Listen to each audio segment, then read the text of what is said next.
Elsa sedang sendirian di kamar hotelnya, sedang merenungi nasibnya. Tiba-tiba saja Elsa dikejutkan oleh Ricky yang tiba-tiba nongol. Elsa pun kaget dan marah. Ricky bilang, "Sah, gua belikan pakaian buat lo." Elsa pun gak jadi marah.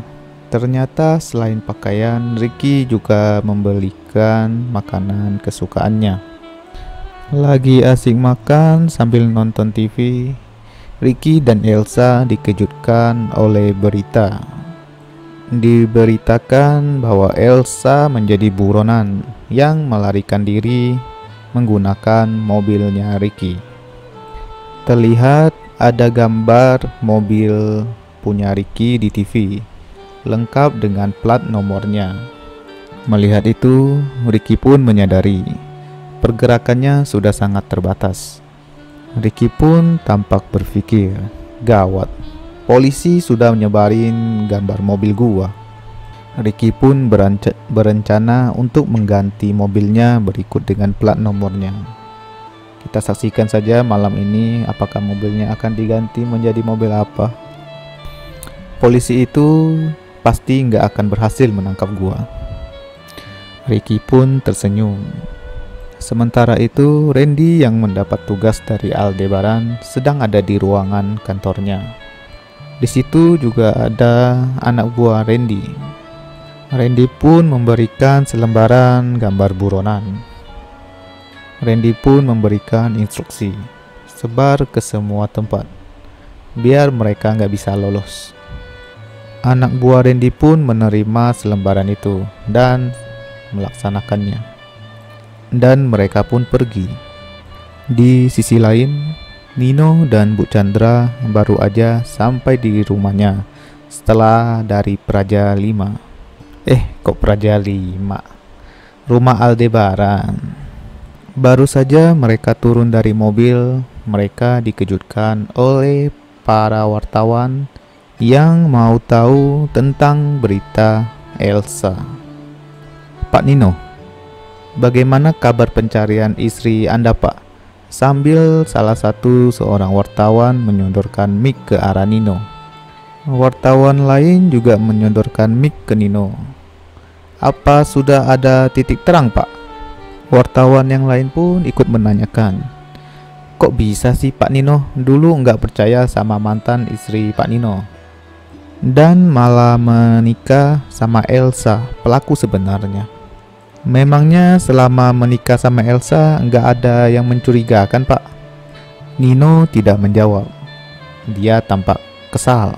Sedangkan Bu Chandra tampak syok, dikerumunin oleh wartawan yang memberondong dengan pertanyaan-pertanyaan.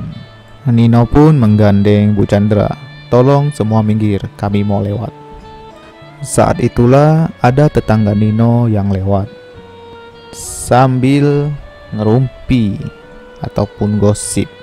"Ya ampun, ternyata selama ini Elsa itu pembunuh."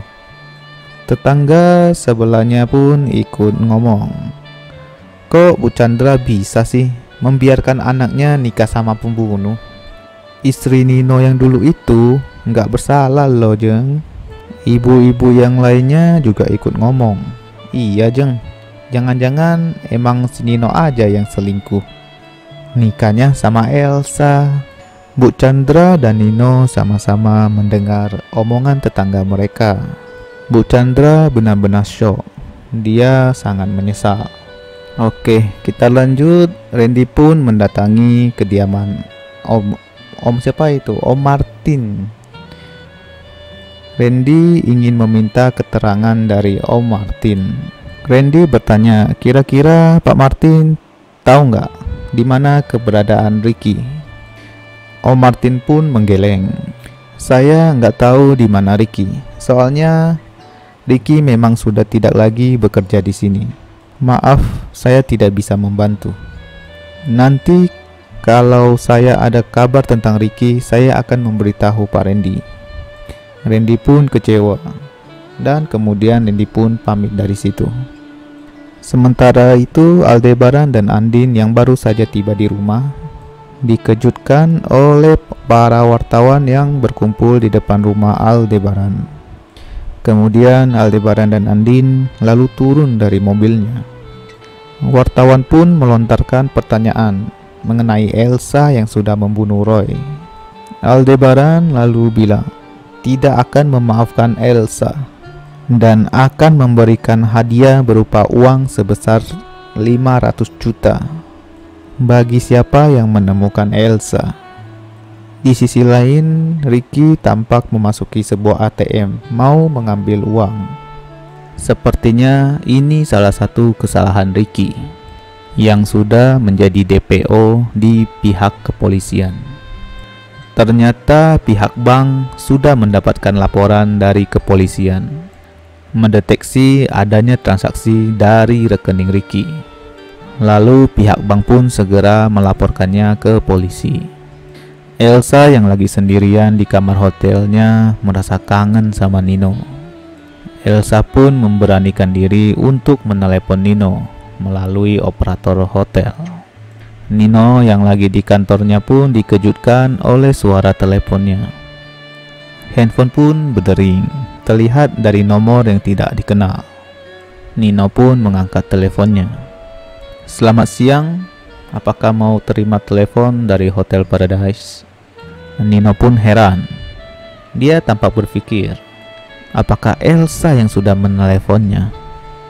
Belum sempat Nino menjawab, tiba-tiba sambungan telepon pun terhenti. Nino penasaran. Mungkin ini adalah petunjuk baru. Nino pun pergi ke kantor polisi. Elsa yang lagi menelepon segera tutup teleponnya karena Ricky masuk membawa belanjaan yang baru saja dia beli. Kita back to awal. Ricky dan Elsa pun bicara. Lagi asik bicara, mereka dikejutkan oleh tayangan TV.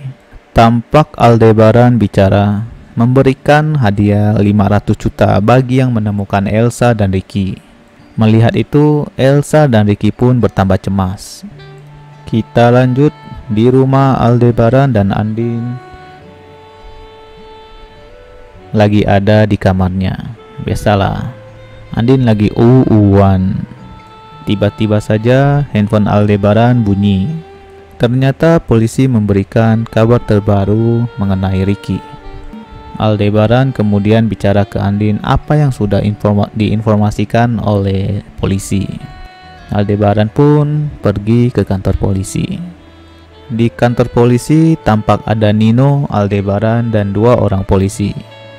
Nino pun bicara ke polisi mengenai telepon yang dia terima. Polisi pun bicara mengenai transaksi dari kartu ATM Ricky di sebuah mall. Dan mereka pun segera pergi ke TKP. Sementara itu, Pak Surya dan Bu Sarah sedang santuy di ruang tamu rumahnya. Pak Surya lalu menelepon Andin, menanyakan perkembangan kasus Elsa.